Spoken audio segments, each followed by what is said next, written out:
হরে কৃষ্ণ। সুধী ভক্তবৃন্দ, মাশরুম, পিঁয়াজ, রসুন কেন আমাদের গ্রহণ করা উচিত নয় বা কেন আমরা গ্রহণ করি না, এ সম্পর্কে আজকের এই ভিডিওতে শ্রীমদ্ ভগবদ গীতা, বরাহ পুরাণ, স্কন্দ পুরাণ, আয়ুর্বেদ শাস্ত্র, এই শাস্ত্রগুলো থেকে আপনাদের সামনে এই তত্ত্ব তুলে ধরব। তো আপনারা মনোযোগ সহকারে এই কথাগুলো প্রথম থেকে শুরু করে শেষ পর্যন্ত শুনতে থাকুন।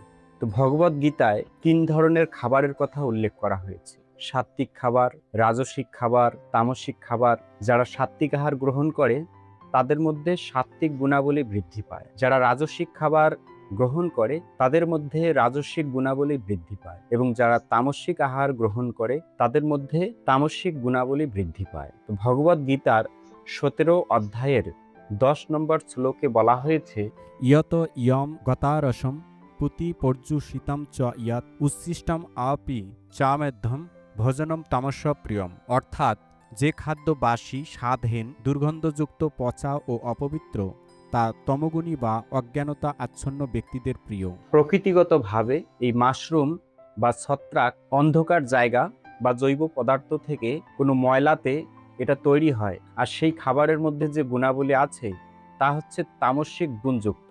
এই আহার গ্রহণে নিদ্রা, অলসতা এবং মোহ বৃদ্ধি পায়।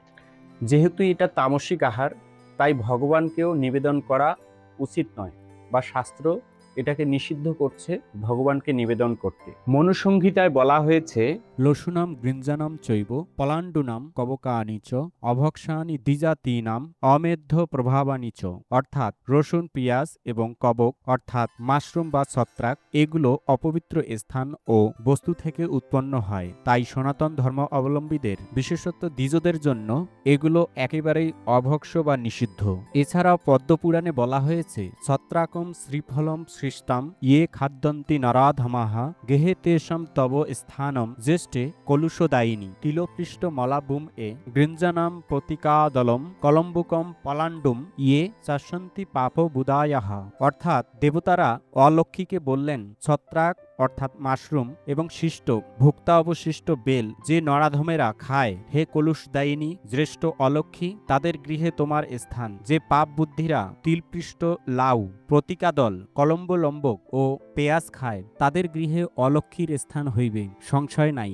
আয়ুর্বেদ শাস্ত্রে যদিও বলা হয়েছে যে পিঁয়াজ, রসুন, মাশরুম এই খাবারগুলো ঔষধি হিসাবে খুব দারুণ কাজ করে, মানে খুব ভালো কাজ করে, কারণ এর পিছনে একটা বড় কারণ আছে। স্কন্দ পুরাণ এবং বরাহ পুরাণের মত অনুসারে যখন সমুদ্র মন্থন হয়, সেই সমুদ্র মন্থনের সময় ধন্বন্তরী যখন অমৃত কলস নিয়ে চলে যাচ্ছিল, তখন দেবতা এবং অসুর তাদের পিছনে ধাবিত হয়। এক পর্যায়ে ভগবান বিষ্ণু মোহিনী রূপ ধারণ করে সেই অমৃত দেবতা এবং অসুরদের মধ্যে ভাগ করে দেওয়ার সিদ্ধান্ত নেয়। যেহেতু অসুরেরা সর্বদাই অমঙ্গলজনক, তাই ভগবান বিষ্ণু চতুরতার সাথে সেই অমৃত শুধুমাত্র দেবতাদের পান করাচ্ছিলেন। তো সেই অমৃত পান করার সময় অসুরদের মধ্যে শরভানু নামে এক অসুর, সে দেবতার রূপ ধারণ করে দেবতাদের সারিতে বসে পড়ে। আর সেই সময় ভগবান বিষ্ণু মোহিনী রূপ ধারণ করে যখন অমৃত পান করাচ্ছিলেন, সেই অমৃত তিনিও পান করেন। কিন্তু চন্দ্র নামে এক দেবতা সেটা বুঝতে পারে। তখন ভগবান বিষ্ণুকে তিনি সেই কথাটি জানান যে, দেখুন, আমাদের রূপ ধারণ করে এই শরভানু এই অমৃত পান করছে। তো যেই মাত্র ভগবান বিষ্ণু সেই কথা জানতে পেরেছে, মানে এই গলা পর্যন্ত গিয়েছে অমৃত, সঙ্গে সঙ্গে ভগবান বিষ্ণু সেই সুদর্শন চক্র তার উপর নিক্ষেপ করলেন। তো যেহেতু এই গলা পর্যন্ত সেই অমৃত গিয়েছিল, এই জন্য তার মস্তকটি অমরত্ব প্রাপ্ত হয়েছিল। আর সেখান থেকে যে রক্ত পতিত হয়েছিল, সেই রক্ত থেকেই পিঁয়াজ এবং রসুনের উৎপত্তি। তাই এই রসুন বা পিঁয়াজ এটা তামসিক গুণযুক্ত, তামসিক খাবারের আওতাভুক্ত। এবং তার মধ্যে ঔষধি গুণ কেন আছে? যখন সেই অসুর অমৃত গ্রহণ করেছিল, সেই রক্তের সাথে অমৃতও লেগেছিল। এই অমৃত থাকার কারণে সেই রক্তের মধ্যে বা সেই পিঁয়াজ রসুনের মধ্যে ঔষধি গুণাবলী দেখা যায়। ছান্দোগ্য উপনিষদে বলা হয়েছে, আহার শুদ্ধৌ সত্তা শুদ্ধি, সত্য শুদ্ধৌ ধ্রুবা স্মৃতি, স্মৃতি লাম্ভে সর্বগ্রান্তি নাম বিপ্র মোক্ষয়ঃ। অর্থাৎ আহার শুদ্ধ হলে সত্য শুদ্ধ হয়, সত্য শুদ্ধ হলে স্মৃতি ধ্রুব অর্থাৎ অচল হয় এবং স্মৃতি লাভ হলে সকল গ্রান্তি বা বন্ধন থেকে মুক্তি লাভ হয়।